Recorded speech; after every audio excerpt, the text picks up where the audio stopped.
मेरे बच्चे, जल्दी तुम्हारे आंसू अब बंद हो जाएंगे। जो तुम इतना रो चुके हो ना, तुमने अतीत में जो भी सहा है वो सब अब समाप्त हो जाएगा। तुम्हारे आंसुओं की जो भी वजह है, मैं उन सारी वजह को तुमसे दूर कर दूंगा। और जिस कारण जो लोग आज तुमसे दूर हो गए ना, जो तुम्हारे सिर्फ आंसुओं का कारण बन चुके थे, मैंने उन लोगों को भी तुम्हारे जीवन से हमेशा के लिए दूर कर दिया है। इसलिए अभी जो कुछ भी तुम्हारे जीवन में हो रहा है वो किसी न किसी कारणवश है। और हर किसी स्थिति के पीछे कुछ न कुछ कारण अवश्य होता है। मैं तुम्हारे लिए दरवाज़े खोल रहा हूँ, बस तुम धैर्य रखो। और तुम बस सबके प्रति अपना आचरण और अपनी वाणी को मधुर रखो। तुम्हें बस एक बात याद रखनी होगी, तुम मुझ पर विश्वास करते रहो।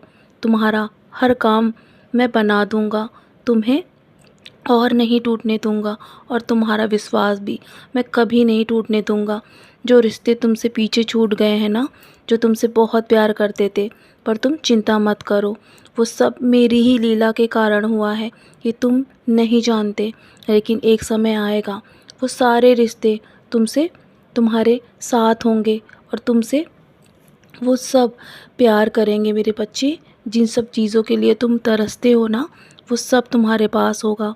ये सब मेरे समय अनुसार ही होगा। इसलिए तुम अपनी मन की खुशी को छोड़कर इधर उधर मत भटको। तुम्हारे मन में जो खुशियां हैं वो दूसरे के साथ बांटो, और तुम्हारी सारी खुशियां और बढ़ जाएंगी।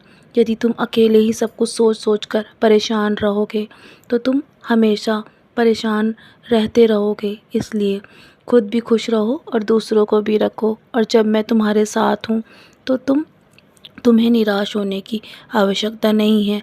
जीवन में अगर तुम्हें खुश रहना है ना, तो तुम्हें शांत रहना होगा, एक सरोवर की तरह, जिसमें जिसमें कुछ भी हो जाने के बाद भी उसे कोई फ़र्क नहीं पड़ता है। इसलिए खुद को शांत रखो और हमेशा मेरे दिखाए मार्ग पर चलते रहो।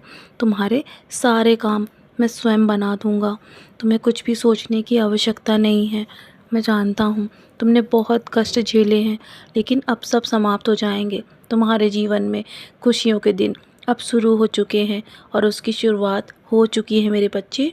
और तुम्हारे ऊपर भगवान भोलेनाथ की कृपा भी बरस रही है। इसलिए तुम मुझ पर विश्वास करो, मैं तुम्हें कभी भी हारने नहीं दूंगा।